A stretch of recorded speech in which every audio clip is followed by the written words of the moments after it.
իրար ծեծում եւ ասում են դա քաղաքական ենթատեքստ ունեցող միջադեպեր է։ Շնորհակալություն հարցի համար, նշեմ, որ ներքին գործերի նախարարությունը եւ մասնավորապես ոստիկանությունում ձևավորվել են շտաբներ,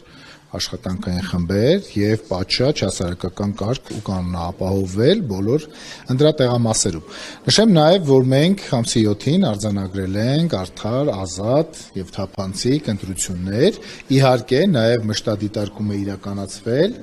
իրավախախտումներ հայտնաբերելու տեսանկյունից, արձանագրել ենք մի շարք դեպքեր, դրանց մի մասը ստուգման փուլում են եւ ձեր կողմից նշված հնարավոր ծեծի, խուլիգանության, այսպես ասած դեպքերը արձանագրվել են եւ հաղորդումներ են ներկայացվել նախաքննության մարմին։ Ես այս պահին այդպիսի որակումներ չէի տա, որ դրանք քաղաքական են կամ քաղաքական չեն, բայց բոլոր ընտրատեղամասերում եւ ընտրության հետ կապված դեպքերը արձանագրվել են։ Մի մասը ուղարկվել է քննչական կոմիտե, ինչի մասին մենք պարբերաբար 3 ժամյա պարբերականությամբ հայտարարել ենք։ Եվ մի մասն էլ ստուգվում է, որոնք կամ հերքվեն, կամ կհերքվեն, կամ նույնպես կներկայացվեն քննչական մարմին։ Ես չեմ կարող այս պահին նշել քանի գործ է հարուցվել, ես կարող եմ նշել, որ շուրջ 100, եթե չեմ սխալվում, այս պահի դրությամբ մեր կողմից ներկայացվել է քննչական կոմիտե։ Հնարավոր է այլ աղբյուրներից քննչական կոմիտեն եւս ստացած լինի հաղորդումներ եւ արդեն հարուցված ուրեմն վարույթների թիվը կարող է հստակ ճշգրտել քննչական կոմիտեի հետ։ Ընդդիմությունը ասում է, որ ըստ էության այն դեպքերում, երբ որ խախտումներ, հարձակումներ քաղաքացիների վրա իրականացնում է իշխանության ներկայացուցիչ իշխանության համակիրը, ոստիկանությունը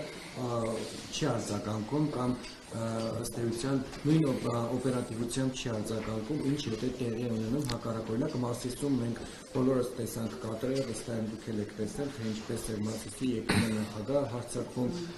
քաղաքացիների վրա իր դեպքում ուժեղ Հայաստանի համացանցում ընտրության օրը տարածվեցին կադրեր, թե ինչպես է ԿՊ-ի վստահված անձ է հարձակվում ուժեղ Հայաստանի ներկայացուցչի վրա եւ նմանատիպ այլ դրսեւորումների դեպքում ոստիկանությունը համարժեք չի արձագանքում եւ ըստ էության ասում են, որ ոստիկանությունը իրականացնում է քաղաքական ուղղվածության գործունեություն։ Շնորհակալություն հարցի համար, տեսեք, նախ կարծում եմ, որ ընտրական գործընթացները գերթափանցիկ են տեղի ունեցել եւ ընտրական պրոցեսների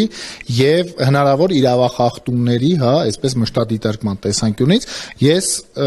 բոլոր կարողա դեպքերը հիմա չեմ հիշում, բայց մշտադիտարկման արդյունքներով առնվազն ձեր նշածից մի քանիսը ես ինքս հիշում եմ, որոնք արձանագրվել եւ ներկայացվել են քննչական կոմիտե։